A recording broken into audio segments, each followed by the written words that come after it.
Hi guys, I'm Marie. And I'm Maddie. And we are here recording Lost in the Woods. Welcome back for another week. Hopefully everybody had a great holiday for whatever you celebrate as far as eating lots of food goes. Yeah, and Black Friday shopping to those who... I did not do that. I did not do it either. No, I haven't done that in years actually. I haven't done it since that one time where you called me. Oh yeah, like in the middle of the night? Yeah, I was like a teenager and you called me. And then you and Hannah came pulling up to the house at like 3 a.m. Yeah, we were out all night that night. That was the last time I did it, I think. Anyway, we have some exciting news we wanted to share with you guys. We actually just hit 100 Patreons. Yes. Which is so exciting. So we are sending out our limited edition sticker with our old logo on it. It's a holographic sticker. It's amazing. And I think we have like 10 extra stickers or something. So anybody who signs up, like the next 10 people will still get one. Do I get one? Maybe. I'll let you know. You should put one on your water bottle. Your water bottle is kind of boring. Thank you. Thank you. Also, if you sign up before December, or before Christmas, then you will get our Christmas card as well. Yes, Christmas cards this year again. Yay! I love Christmas cards. But yeah, today we are bringing you Murder in Cabin number 28. It's pretty exciting. Is it? No, it's a murder one. It's not super exciting. Is there any animal abuse in this one? No, actually. No animal abuse? Okay, what about... There is some violence in this episode, some murder. No way. I would never have guessed that there was violence involved with a murder. I know, right? And there's also violence against children as well. Yeah, so prepare yourself for that. If you have a problem with that, this episode might not be for you. This murder actually occurs in April of 1981. So we're going back in time a little bit. It's actually before I was born. Wow. Barely. Today we are going to California, actually. Now, this case involves Glenna Susan Sharp, or Sue, as everybody called her. And she was kind of in a time in her life where she was attempting to pick up the pieces. Like her life had kind of fallen apart. And in July of 1979, she decided to leave her abusive husband and move across the country with her 5 children. I feel you there, girl. There were also allegations that he had become sexually abusive with his own daughters. So definitely a situation that she felt like she needed to get out of immediately. Sue and James Sharp had married young, and at 20, they had their first son, John. Sue was a stay-at-home mom, and James was in the military. Now, in 1979, Sue separated from James, but felt like she needed to get distance and needed to get closer to her family where she would have support. So she left their family home in North Carolina and moved to California, where Sue's brother Don Davis lived. Now, when they first arrived in California, Sue and her children lived in a mobile home called Claremont Trailer Park. And James did visit the family here only once and never again, which is kind of crazy. And I know in the 80s, things were a little different, you know, as far as the way the courts worked for everything. Custody usually went to mom no matter what. I mean, I can kind of understand why this would happen. Plus, if he was known to be abusive, that would also lead to him having less rights, I would assume. Yeah. Now, in November of 1980, they rented cabin number 28 in the Ketty Resort in Ketty, California. Now, her children were John, who was 15, Tina, who was 12, Rick, who was 10, and Greg, who was 5. And then Sheila, who was 14, there are reports that she joined the family later after giving birth to a baby in Oregon who was put up for adoption. It's a very 80s thing to do. Send your child. Yeah, she's also 14. Maybe that's... Yeah, that's what I was thinking. That's probably the abuse from the dad. Fuck. I know. I don't know why she was in Oregon. I'm assuming that's... I mean, I don't know. I don't know what happened. And I could only find one place where it even mentioned that. So I'm not even 100% sure that it's accurate. Okay, well... But knowing the history, it kind of sounds like it makes sense. Now, this cabin was actually a huge improvement. And when I say huge improvement, it's still a dump. But it's a huge improvement from the tiny trailer that they had previously been living in. So Sue, Sheila, and Tina actually shared one room. Rick and Greg, the two young boys, shared another. And John actually claimed the unfinished basement for himself, where he had his own entrance around back. So you couldn't get to the basement from the main part of the house. It had its own entrance in the back. That's cool. I know he was probably stoked. Not That's only like does a he have his own 15-year-old's room, dream. yeah, but he also has his own entrance after living in a trailer with his family. Money was very tight, and Sue struggled to make ends meet. So she received $250 a month from the Navy and a small amount from the California Education Training Act program, and she worked part-time at the Quincy Elks Lodge. The family also collected food stamps. $250, even back in the 80s, is a very small amount of money. That's per month. That's crazy. One thing about the Keddy Resort is it has a bunch of these cabins. And originally these cabins were rented out to like hunters, people in like outdoor type situations. And when they fell on hard times, they started renting them out to people to live in. So that's why they're living in a cabin at a resort, if that kind of makes sense. Yeah. And it also sounds like falling on hard times made them not very picky about the type of people that they rented these cabins out to. So there was known to be some riffraff in this area. Okay. So on the morning of April 11th, 1981, around 11:30 a.m., Sue, Sheila, and Greg drove from their friend's house, the Meek family, and picked up Rick at Gansner Fields where he had baseball tryouts. On their route, they came across 15-year-old John and his high school friend, Dana Wingate, who were hitchhiking. Right. And they were at the mouth of the canyon from Quincy to Keddy. So they picked them up and headed home. But around 3:30, the two were seen hitchhiking back to Quincy and were seen in the city's downtown area. And they were also seen at a party, which was alleged to have alcohol and drugs, but no one can say whether or not the two boys were drinking. Yeah. Or not. The boys? Dana's a boy? Dana's a boy, yeah. Oh. I didn't know that Dana was a unisex name. Is it? Actually, Is it not? Dana used to be more a male name. Now it's more of a female name. Really? Yeah. Dana. I only knew male Danas when I was growing up. I literally don't know a male Dana. Huh. Interesting. Okay. All right. Well, okay.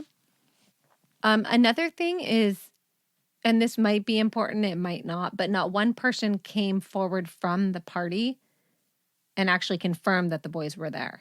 No one did? No one did. Okay. Well, yeah. And they were downtown, and they did whatever. come home late, so we just don't know for sure.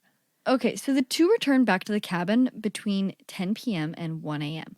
Although Sue asked them not to hitchhike, they did. Yep. Naturally. Not shocking. And it's the 80s. Now, it was unknown for a long time who actually gave them a ride home, but later a woman does come forward who claimed that she drove the pair home and said that they entered through the front door and not the back entrance. Okay. And she could see at least one light on in the house. So that evening, Sheila and Tina were hanging out in cabin number 28, where the Seabolts live. Yeah, and so this is Sheila, the 14-year-old, and Tina, the 12-year-old. Right. And the Seabolts had young children their age. Okay, so the Seabolts is just another family? Yep, this was just a common... last name Seabolt. I know. This was just a common place that the kids hung out. Seabolt. Mm-hmm. Last name Seabolt. It kind of sounds like a racehorse. And the Seabolts were James Sr., his wife Anita, and their two young daughters, Alyssa and Paula, and then they had their son James, or Jamie as he was called. So Sheila had plans to spend the night, but Tina was ordered by her mom to be home around 9:30, even though she wanted to spend the night. Yeah, and this is probably like a little sister tag-along situation. I don't know how old the Seabolt girls were, but it sounds like Sheila had permission to spend the night, but Tina did not. And Sheila did come home earlier in the evening and did her chores. So she did like dishes and stuff and then went back. So it could be that Tina didn't complete her chores and that's why she wasn't able to spend the night, or her mom just didn't want her tagging along. I'm not sure. Who knows?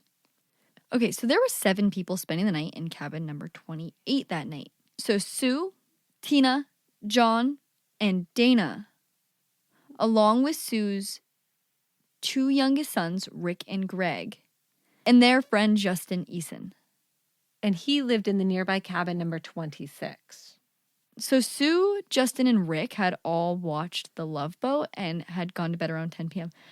The Love Boat, do you know what that is? Yes, it's a show. I've seen it. I've watched episodes of it. I've actually never seen it, but I know it's a show. In the morning around 7 a.m., Sue's 14-year-old daughter, Sheila, comes back, and she does this in order to get clothes because she decided that she was going to go to church with the family. Now, what she would walk into would be a horrific scene. The living room was covered in blood, and the bodies of her mom, Sue, her brother, John, and Dana were all lying on the ground in the living room. Now, Sheila went running back to the Seabolts, and she would later tell People magazine that the most vivid image I have is my brother laying there. The neighbors say I came back screaming. They said I said it was Johnny, but I don't remember that. It's a little bit confused. It could have been that I blocked it all out and the shock of it all too. I literally cannot imagine. Now, Who's John? Who's Johnny? her brother. Oh, it's Johnny. Yeah, so she came back yelling, "It's Johnny," but she doesn't remember that. She just remembers going back screaming. So apparently the image of her brother is the one that stuck in her mind initially anyway. Probably the first person she looked at. He was actually the closest to the front door, yeah. Now, James Siebold returns to the cabin where he actually finds Rick, Greg, and Justin, the 3 young boys, in a back bedroom unharmed, and he's able to bring them out through the window. Yeah, not bring him past that. Right. He also checked on the other 3 to see if anyone was still alive. And we know that this would potentially contaminate the scene. He walks in there, he checks on them, potentially leaving fingerprints, DNA, footprints, whatever. Does he get accused? No. But it might be important later. Like, what else was he supposed to do? Not go see if the other kids are okay? Well, exactly. I mean, he doesn't know. He just knows she came back screaming. He doesn't know what's going on. Yeah, he didn't even know what was happening. Like a little kid. Like, yeah, no, you would, if that happened with like neighbors, like you'd go in. I would definitely go in. Yeah. I mean, I went into our neighbor's house the other day because they had lit their chimney for the first time. They're our new neighbors. And smoke had started coming out of like cracks in the chimney. And so they put the fire out. And then in the morning, after they had left for work, the kids were home and the fire reignited in the fireplace. So the kids dumped a bunch of water on it, but she called me and she was like, "Hey, so I don't really trust my kids to make sure that this fire is out. Like, can you go over there and check?" So I had their house key, so I go in there and I rooted around in it, made sure it was all soaking wet. It looked like one of those like pre-done logs that you would light. You just light the log and it lights on fire. Now, the Seabolts don't have a phone. So one of them, I couldn't find who, actually runs to the lodge in order to have somebody call for help. And this call comes into police at 8:05 a.m., which is actually like if she went home around 7, I mean, that's an hour. That's kind of a long time. Yeah, but who knows if she actually went home at 7? Maybe it was like Who knows? If it was 7:15 even, that would make sense. By the yeah, time even they like got the kids 7:30. out, Yeah. Now, the first officer on scene was Hank Clement, followed by Undersheriff Ken Shanks and Sergeant Jerry Shaver. And when they arrive on scene, there is blood everywhere. It's on the walls, it's on the floors, it's on the ceilings, it's on Tina's bed, and even on Sue's bare feet. And it is very obvious that the bodies have been moved from the place that they were killed. So somebody has staged these bodies. I don't like the fact that it's on Sue's bare feet Yes, which means that she walked into something. really bothers me. I don't like that. No, she was don't alive. like That it. means that someone was dead while Sue was still alive. Ugh. Great. Good. Okay. Yep. Yeah. Oh, okay. So there was a claw hammer. The fuck is a claw hammer? What is a claw hammer? It's just a hammer that has like the claw on the back of it. Oh, So it's not it's like just- a straight hammer. It also has the claw, which you can use to remove nails. oh, that's not a normal hammer. That's a Well, some claw hammers hammer? don't have that. Yeah. What hammer doesn't have that? I feel like that's. Some hammers are just like a straight hammer. They don't have the back end, like the back claw pieces. I don't. Claw hammers are way scarier than a regular hammer. Yeah, I stepped on the back of a claw hammer once. Then. Yeah. Well, never mind. I know what a claw hammer is, but still, fuck a claw hammer. And this is why claw hammers are on the list. Yes. So hammer, a butcher knife, a steak knife, and these are all laying on a side table. And they are covered in blood. One of the knives had been bent at a 30-degree angle. Yeah, which means it was used with such force that it bent the knife. And there were also stab marks in the wall, which could also explain the bent knife. Somebody was actually stabbing the wall. Why in the fuck are you stabbing the wall? I'm sorry, but what? I don't know. Like, could it be that they stabbed somebody so hard that it went through and punctured the wall? Or was somebody just like legit stabbing at the wall? I mean, shit, a knife can go through your body pretty easily. So, blood splatter indicates that all three murders had taken place in the living room. Right, even though there was blood in one of the bedrooms as well, but the majority of the carnage was in the living room. Now, Stop eating. what? Oh, now's a good time to stop eating if you're eating something. Do whatever. I don't know. I don't know Plug what your warning to ears. get. Or if you have children in the car, turn the volume down for a second. I don't know. Sue was lying on her side near the sofa, and she was naked from the waist down. She was gagged with a blue bandana and her own underwear, which were secured by tape. She had been stabbed in the chest and the neck. I'll never understand the gagging with the underwear. I don't know. That to me, that's like a sexually motivated thing to do. Yeah. Yeah. Yeah, definitely. But like, it's happened in multiple of our cases. Mhm. I've heard about it happening in a lot of cases, actually. Well, handy maybe, and I think mostly it's a sexual component. Her neck wound was horizontal and cut through her larynx and nicked her spine, and she had an impact wound on the side of her head. She had defensive wounds on her arms, so she did fight back, and she was partially covered with a yellow blanket. Her hands and feet were bound with electrical wiring. There was, however, no sign of sexual assault. And I don't really even understand what that means, because I feel like if her clothes are removed, her underwear is stuffed into her mouth, regardless of whether or not there's signs that she was raped or not, to me, there's signs of a sexual assault here. Yeah, and if she wouldn't have bruising or anything, it maybe just didn't. Well, who knows? I mean, a sexual assault could mean a lot of Yeah. things, but I don't understand. I saw that over and over again. There were no signs of a sexual assault. And she also has blood all over her inner thighs. So somebody is touching, whether it's her or somebody else, the inside of her thighs while she is half naked with blood on their hands or blood on something. So I don't know. To me, this is the 80s, and maybe they didn't check for sexual assaults the way that they do now. I mean, Yeah, I really don't know. It sounds like she was sexually assaulted to me. Yeah. So John was face up and the closest to the door, and his hands were covered in blood and his throat was slashed.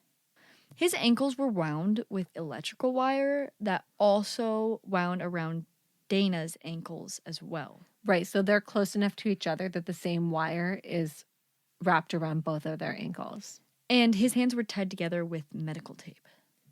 Yep. Now, Dana was laying on his stomach next to John, and he had multiple head injuries from a hammer, and he was the only one that was manually strangled. Now, John and David both had blunt force trauma to their heads caused by the hammer. An autopsy showed that John died from strangulation and that Sue and Dana died from the blunt force trauma and stab wounds. And the attack was placed between midnight and 2 a.m. So there was no sign of forced entry at the cabin, and the drapes were closed. The phone was off the hook, and the cord had been cut from the wall. Mm-hmm. They also recovered an unidentified fingerprint from the handrail on the back stairs. Right. Also, there was a shoe print outside. Right. And there was basically really no fingerprints inside the house, which made them think Heat cleaned. or gloves were worn. Something. There was no unidentified fingerprints inside the house. Yeah.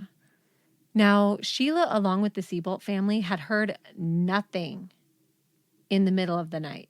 But a couple living in nearby cabin number 16 said that they were awakened at 1:15 by what they described as muffled screaming, but they couldn't identify where it was coming from. And it stopped, so they went back to bed. Now, I don't know if Madison can identify with this or not, but I am woken up at least once a night by some noise, right? Yeah. Usually it's like a car door slamming, which in my mind means that somebody is breaking into one of my cars. I don't know why. We have neighbors that are close enough that I hear their door slamming. Yeah. Or I'll hear something in the house, and almost always I have to get up and go investigate it in order to go back to sleep. Yes. The amount of times she comes in, no glasses on, investigating things with her squinty little eyes, and she can't fucking see anything. I'm legally blind without my contacts on. She can't see anything. Yeah. Nothing. So I can kind of understand this. It is unfortunate, though, that they didn't investigate further. Yes. Now, if you haven't put this together yet, you guys, Tina is missing. The 12-year-old is not in the house. This actually took police hours to realize. Because of everything going on, nobody immediately noticed that Tina was not among the dead or the living in this house. Honestly, I'm not surprised by that. That doesn't... Well, you would think, okay, there's 3 kids that are found alive in the bedroom. There's 3 dead people in the house. 2 people in the house don't even belong to the house. There's a girl next door who does belong to the house, but was spending the night there. You'd think you'd be like, okay, is everybody accounted for? Yeah, but they have this little girl and some neighbors. I don't know, maybe it's overwhelming. 80s, probably a small police department if I had to assume. They actually do call in the FBI because this is now a missing persons case. And there is blood on her bed and sheets, but no sign of her. Her jacket and shoes are also gone, along with a toolbox from the cabin that was noted to be missing.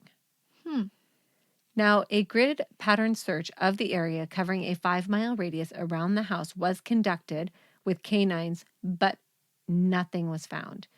And the FBI initially got involved, but actually backed off pretty quickly and said that the California State Department of Justice was doing an adequate job, making their presence unnecessary. I'm sorry, did they find Tina? Because if they didn't, then they're not doing an adequate job. So after the autopsy, they found out that the wound on the side of Sue's head was an imprint matching the butt of a Daisy 880 Powerline BB pellet rifle. Right, which is really a gun for like young shooters. Okay, so several neighbors recall seeing a green van parked at the Sharps' house around 9 p.m. Other witnesses report seeing a brown Datsun at the cabin. Right, and nothing comes from either of these alleged sightings. Initially, it is thought that the 3 boys who were in the bedroom, the young boys, slept through the attack. But soon authorities learned that Justin may have actually witnessed the attack. And Justin is the friend that's spending the night. So he claims that he had a dream about the murders. And in his dream, 2 men were fighting with Dana and John. And in his dream, the boys were thrown overboard. They were on a boat in his dream. He said that a man grabbed Tina and carried her outside of the house and then came back and took a hunting knife that was jammed in the wall and also grabbed a blanket before leaving again. He said that one man cut Sue in the chest with a pocket knife while holding a hammer in the other hand. Now, here's the thing. He's on a boat dreaming about this, but some of the details kind of line up with what we think might have happened, right? We know that somebody stabbed a knife at or into the wall. So an assailant taking a knife out of the wall totally makes sense. We know that Sue was stabbed in the chest. We know that Tina was removed from the house, and we know that hammers were involved. So could he have actually witnessed maybe part of the murders and thought he was dreaming, or translated it into a dream of some kind? Yeah. Now, later, he is hypnotized. Okay, I have mixed emotions about I have very negative emotions about being hypnotized. The only reason I don't like it is because of all the false It's memory really things that have been happening. It's really easy for memories to be planted, or memories to, things for people under hypnosis to say things that they know didn't happen. It happens all the time. People are very suggestive when they're in a hypnotic state. Yeah. I think that it's, I don't think that hypnosis is, I feel like it's like Unless you're lie doing detector test. Well, I feel like unless you're doing it to relax, you shouldn't be hypnotizing anybody. But But I feel like I feel like it's even less reliable than a well, lie for sure, detector because test. it's coming out of your own head. Yeah. But like, it still, I think would be interesting to see what someone comes up with in hypnosis, especially in this state. Because like, what do you exactly do with this kid who may have seen the murder? So this is what he says under hypnosis. Okay. He says that he woke up to noises and that he went to investigate them, and that he saw Sue with two men, one of them with a mustache and short hair, and the other clean-shaven with long hair, and both wore sunglasses. Okay. Now, he then said that John and Dana entered the house and an argument and fight broke out. He said that Tina then entered the house and was taken out the back door by one of the men. Based on his description, composite sketches were drawn up of these two men. And the man who did these sketches had no artistic ability or training on how to do these. Good. And these sketches were released to the public. Now, the description was as follows. They were in their late 20s to early 30s. One was between 5'11 and 6'2", with dark hair, and the other between 5'6 and 5'10", with black greased hair, and both wore gold-framed sunglasses. And also, the person who administered the hypnosis was Sheriff Doug Thomas, who had only attended 2 training sessions on how to hypnotize someone. Okay, yeah, well, maybe.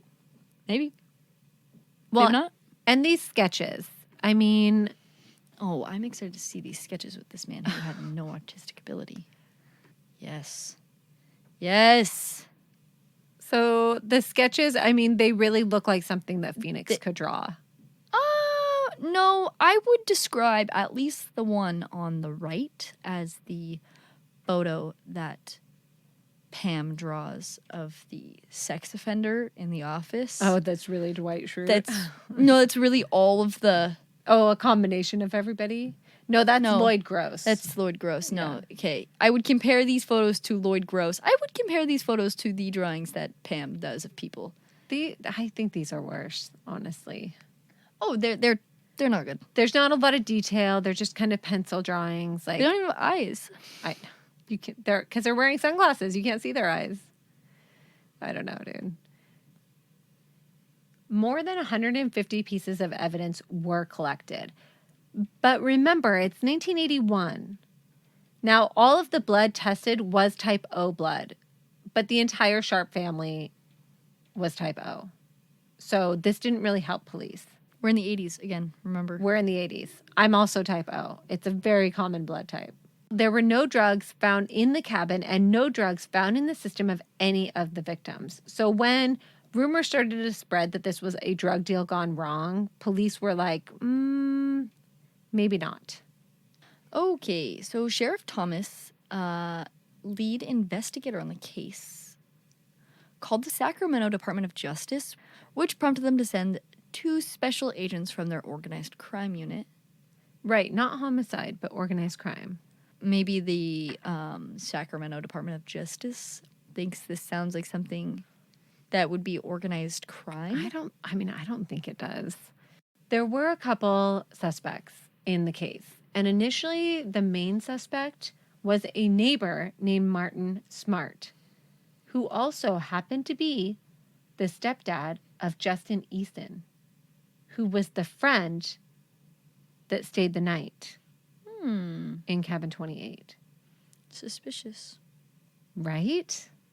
He actually told police initially when they were talking to him that his hammer had suddenly gone missing. Police also felt like he was giving them a lot of clues in an attempt to throw them off. So he just kept giving them like all this information, like maybe it's this and maybe it's that, and all over the place. And they just felt like he wasn't being very sincere about it. Martin was actually known as a bit of a religious zealot, and he preached against people who he believed had loose morals. This seemed to enrage him. Once, after an argument with his father, he had actually purchased bomb-making materials and was planning to blow his house up. I'm sorry. What? So we know that he has some anger issues. Recently, he had lost his job as a cook and was selling and manufacturing hash to support his family. So he's dealing drugs out of his cabin. A couple reasons that made him more of a suspect too is that Sue had actually, so I've heard it both ways. So Sue had actually been counseling Martin's wife and telling her that she should leave him because he was abusive. And remember, she had just gotten out of an abusive situation. So she's like, you've got to leave him now, that sort of thing. There was also another rumor going around that Sue was having an affair with Martin. We don't know if that's true or not. Drama. But now his wife would actually later say that she had left her husband and his friend John Bobady around 11 p.m. at a local bar, and that she had awoken to them around 2 a.m. burning something in the wood stove. She also claimed that she had turned over a bloody jacket that she believed belonged to Tina to the police. Now, she said that she had found it in her basement, and police actually say this jacket doesn't exist. So rather they lost it or never received it, we don't know. So the night that they went out, that night, Martin and Bo had actually invited Sue to go along with them because he was rumored to have a crush on her. Okay. But she didn't go with them. So you can add that to the like pile of strange things that are going on with this group of people. When Bo and Marty were interviewed, they were interviewed together. Good. Right? So I think we all know now that that's a really, really bad idea. His wife also said that her husband hated John Sharp with a passion. He's 15. I know. Cool. Good life aspirations. Hating a 15-year-old. Martin did pass a polygraph. Which was serious back then. Which they took a little more serious back then, and we know now they are not very serious. They are never able to make a case against Martin and Bo. And in 2000, Martin would die of cancer, and Bo would die in 1988. So neither of them are around anymore. Yep. There's also a letter that was allegedly sent to Marilyn, Martin's wife, after he left Ketty, which he did shortly after the murders. He left Ketty. Okay. And in this letter, it said, I've paid the price of your love, and now I've bought it with 4 people's lives. You tell me that we're through, and great. What else do you want? Who sent where? Martin sent this letter to his wife after he left Ketty after the murders. Yeah. Okay, gotcha. Okay. Are you following? Yes, that's suspicious. Now, I will say that I saw some other parts of this letter, and that I do think that that could have been taken out of context a little bit. So earlier in the letter, he's actually talking about his 4 kids and how he felt like he had to give up his relationship with them in order to be with her. So I don't know if he's talking about the 4 murdered people at the cabin or if he's talking about his 4 kids. Yeah, who knows? That he's paid the price with. But either way, we don't know. So another suspect is Robert Joseph Silveria Jr., who is known as the Boxcar Killer. So he usually killed people on the trains and was not known to kill people in their houses, although Cabin 28 is right next to the railroad tracks. Right. He did confess, but recanted this later. Yeah, and he actually confessed to something like over 40 murders or something, but he's only known to kill between 9 and 14 people. But he's confessed to a ton of murders, even ones that they know he didn't commit. Interesting. So police don't really feel like he's a good suspect. Now, James Sharp, her ex-husband, had an alibi and was also ruled out. So the Golden State Killer was also in this area? Yep, but they were never able to link him. Another person was serial killer Henry Lee Luca, who actually confessed as well to the murders. And him and Otis Toole would travel around killing people.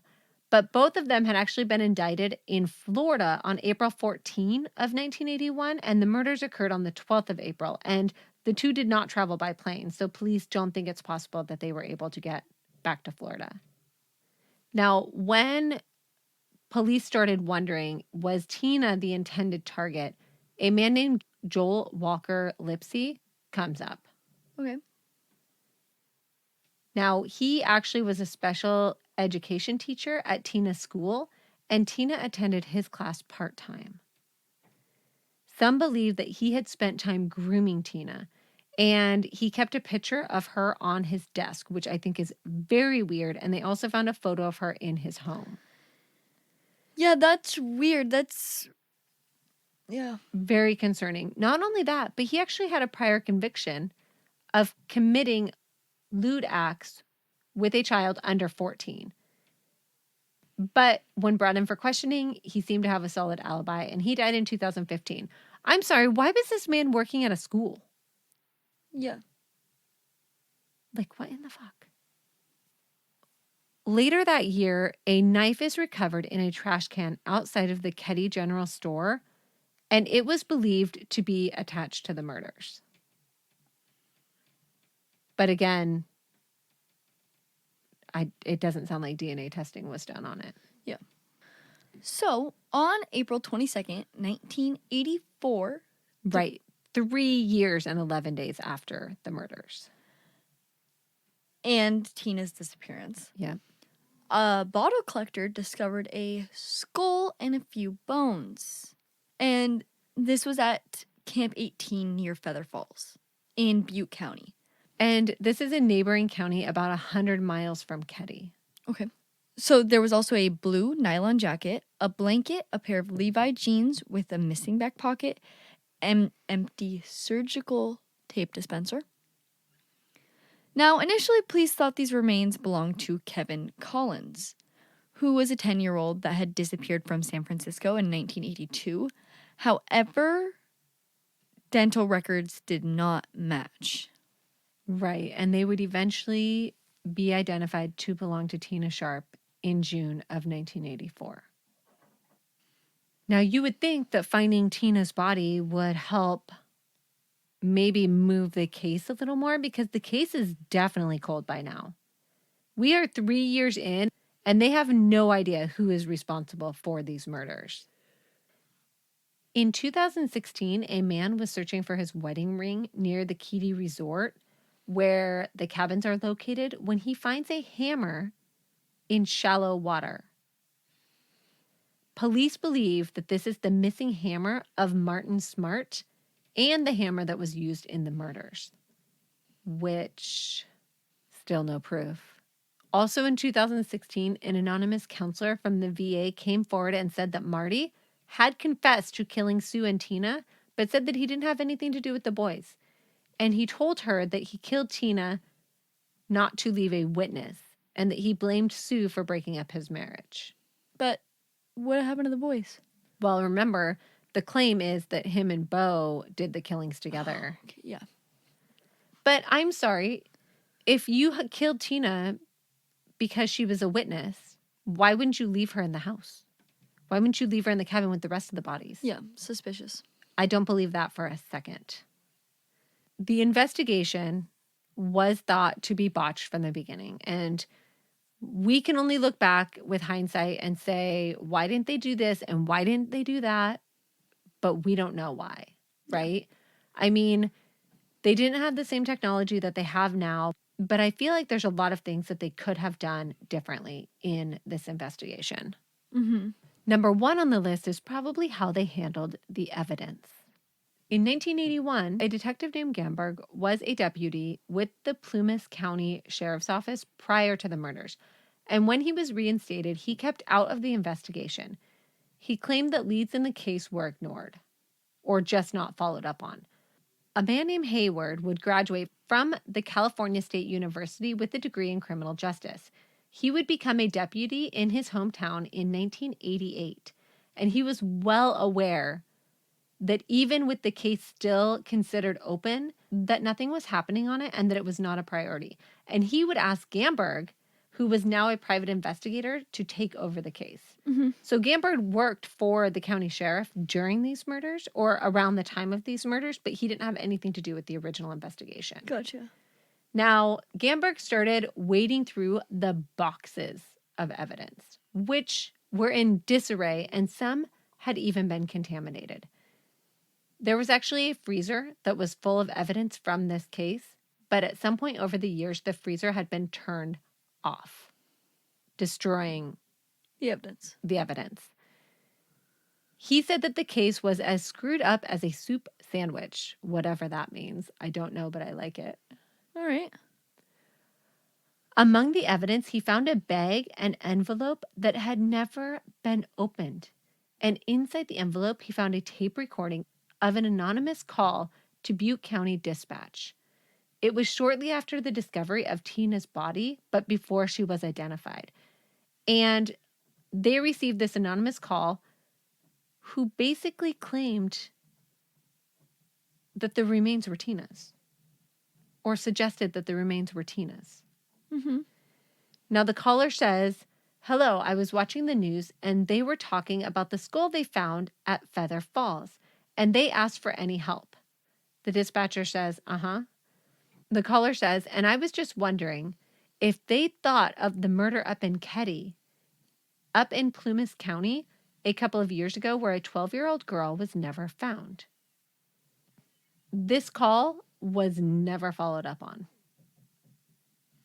Yeah, it could just be someone who, like put the pieces together before police did. Yeah. Yeah. It could be that, or it could be A suspect who felt the need to insert themselves into or the wanted to make sure investigation. that it was going to be identified as Tina, not that little boy. Well, and did they choose to be anonymous, or did the county sheriff just not take down their information? Yeah, I don't know. That's another question that I have. But either way, this was in a sealed envelope that had never been opened. Like, what? In April of 2018, it was stated that DNA evidence recovered from a piece of tape at the crime scene matched that of a known living suspect. Now, this was a piece of tape that was found near Shu's body, and the name of that suspect has never been released and no arrest has been made. But if it's a living suspect, that eliminates almost all the suspects, because most of them by 2018 are dead. So if they found the DNA of a suspect, why has he not been arrested? I have no idea. What I'm wondering is, could it be a suspect that maybe they know was at the scene? Like maybe the dad from the cabin that went over there and possibly got his DNA on the scene. Maybe he was considered a suspect just because he was in close proximity, but they don't think he's actually responsible. Do you know what I mean? Like, that's the only thing I can think of as to why they wouldn't arrest this person. Yeah.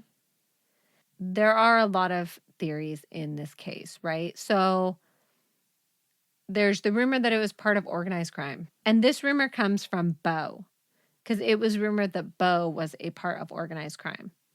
I don't really see this as an organized crime situation. No. There's another theory out there that Tina was initially involved. And the theory goes something like this.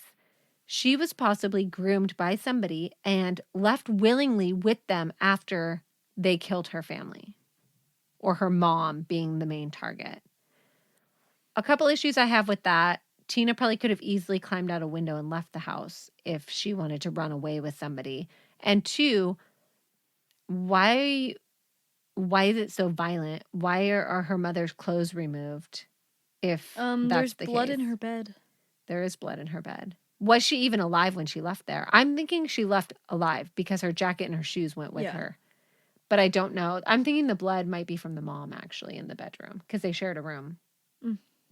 So I don't know if Tina was involved. I think once they found Tina's body, maybe that theory didn't seem as likely. Yeah. You know, that she left on her own accord, right? Another theory is that Sue was possibly being sexually assaulted and the boys got home and interrupted whatever was going on. Yeah. And to me, this theory actually kind of makes sense because it all occurs in the living room. It seems like unless there's a lot of suspects or a lot of assailants, that it would have been hard for them to subdue the two teenage boys and the mom and All at the same Tina time. all at the same time, unless the mom and Tina were already subdued. They were already tied up. Sexual assault is going on. The boys get home, interrupt that, and then they're murdered. That lady watched them walk into the house. Right. And they could have walked into interrupting something. Yeah. Ugh. I don't know. Also, there's blood in the bedroom. So the assault could have been occurring in the bedroom and the boys got home and the assailant came out or assailants came out, dealt with the boys. And we know her body was already moved. Yeah. I think the biggest question is probably who was the intended victim if this wasn't a crime of opportunity. Because to me, this doesn't seem like a crime of opportunity. No. So I would say that Tina was the intended victim. Because she was taken from the house. Yes. That's what I would say as well. There's also a rumor that Dana, John's friend, was involved in drugs. And somebody in his family suggested that they thought he had stolen some LSD from a drug dealer. This was never substantiated. There was never any proof of this. There was no drugs in the house. That he just bought LSD from a drug dealer? Well, somebody in his family said that they heard a rumor that he had stolen LSD from a drug dealer. Okay. But I don't think that the boys are the victims, even though Dana was strangled, which is different than the others. Maybe Dana just pissed the guy off. Yeah, maybe. I would think that Dana was the least resistant, though, and that's why he was strangled, and the others fought more, which is why they had... Either way, one of the two. Yeah. It's going to go either way. Either he made him so angry that he, physically strangled him right then and there. Yeah. Or he put up the least amount of fight, so... Now, the three young Sharp children went to live with an aunt, but they were eventually sent to live in foster care. Oh. I think that's so sad. Yeah. There are rumors that Cabin 28 is haunted, and it was actually demolished in 2004. Dana Wingate's father said, "Nobody has the faintest idea who killed my son. So I long ago had to let this thing go, or it would eat me alive. I don't think about it. I don't go to that ghost town, and I have no idea if ghosts exist there. But I do know this. There is evil in this world, and evil was in that house that night." Yeah. That is the Ketty cabin murders, which is still technically unsolved. I can't imagine what Sheila's life is like. After seeing her dead brother. Well, not only that, but her sister gets kidnapped and is missing for 3 years. Her mom, her brother, her brother's friend, and then her and her younger siblings end up in foster care after all of it. They probably got split up too. They probably got split up. I doubt they all stay together. All right. Well, that was the Ketty Cabin Murders. Thank you so much, you guys, for tuning in and listening. Sorry, that was kind of a tough one. And we're going to click over and do our bunker talk on Patreon. But before we do that, we have some new Patreons. We have Christina Sanchez, Hi, Christina. We have Travis Osterhaus. Osterhaus? Osterhaus? Osterhaus. And that's actually one of the co-founders of the Repod, that new podcasting app. Yeah. And then we have Josh. Hi, Josh. Welcome to Patreon. And we have Jill Lorenzo. Or wait, Lorenz? Lorenz. Just Lorenz. Jill Lorenz. Hi, Jill. Welcome to Patreon. And thank you again for all of your guys' support. We really appreciate our Patreons. If you want some more bonus material, extra episodes, or a Christmas card, go and check out our Patreon. Yes. Also, follow us on social media. We are on Instagram and Facebook and the things, you know. We're on wherever everything. You go. Yeah. We don't post on everything, though, so Find us where you can. find us where you can. We also have some links in our bio on Instagram if you guys want to buy our coffee for our recording episodes or anything like that. There's also merchandise that you can check out on there. So thank you so much for supporting us, and we really, really appreciate you all. Thank you so much. All right. Bye, guys.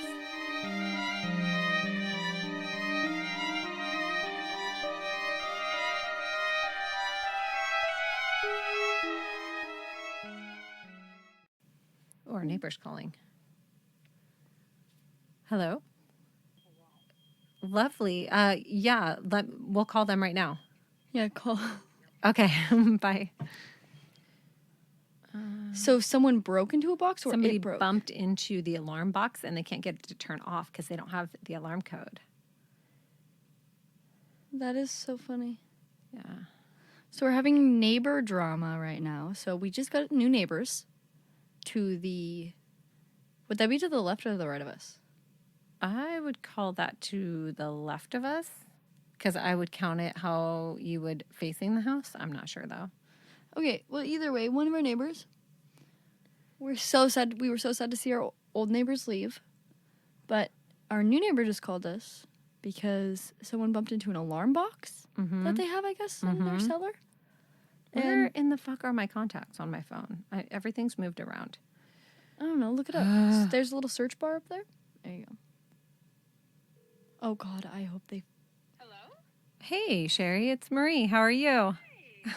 How are you? Good.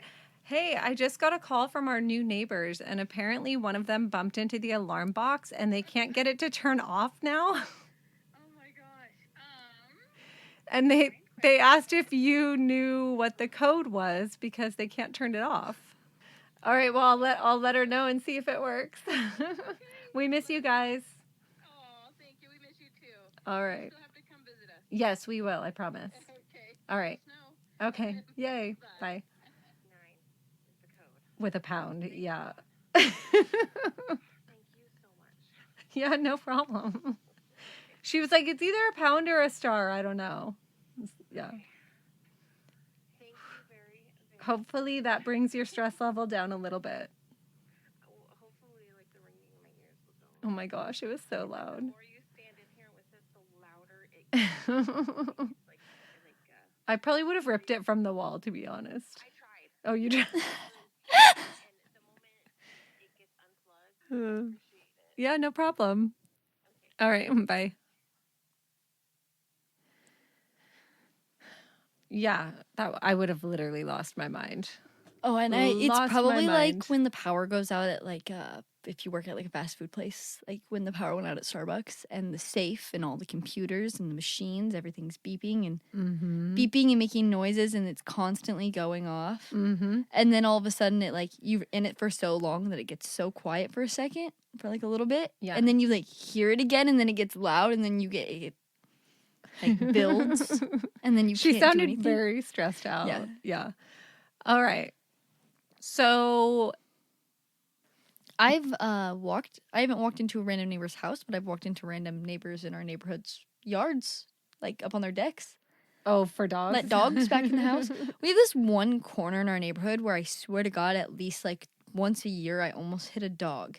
Every Yeah. year, I find a dog on that Like same on that corner? bench, that one Yeah, corner. I know what you're talking about. Yeah, because that's the same area where But that Maddie's other- so nice. Like, she gets out of her car, she checks their tag, she puts them back in their backyards or wherever they're supposed to go. Well, one dog ran out in the middle of the road, Yeah. like right in front of my car, and I like slammed on my brakes, and there was already a lady that had stopped there, and I was like, "What are you like?" Got out of the car, I was like, "What are you doing?" Like telling the dog, and it like ran up to this house and was like sitting at the front door, and there was So no hopefully one that home. dog belonged there. Yeah, or I just put a random dog. The In gate, the somebody back else's gate was open. backyard. The back gate was open Yeah. on the deck, so I'm thinking that he got out. Hopefully that was their dog. If not, whatever, the dog didn't get hit by a car, which was what was gonna happen. I'm sure they found Or where it they dealt belonged. with it. Yeah. Either way. Yeah. And then the other time I found, he was just chilling. He was just walking in the middle of the night on the sidewalk. Mm-hmm. Turned around, went and saw him. I was like, "What are you doing?" Came right up to my car, right up to me. He was like, "Yeah, we're friends." Yeah. And then I'm like, "What are you doing?" I call my mom. I'm like, "Dude, there's a dog." And then some guy steps out the door, like, because my hazards are on. I'm around a corner.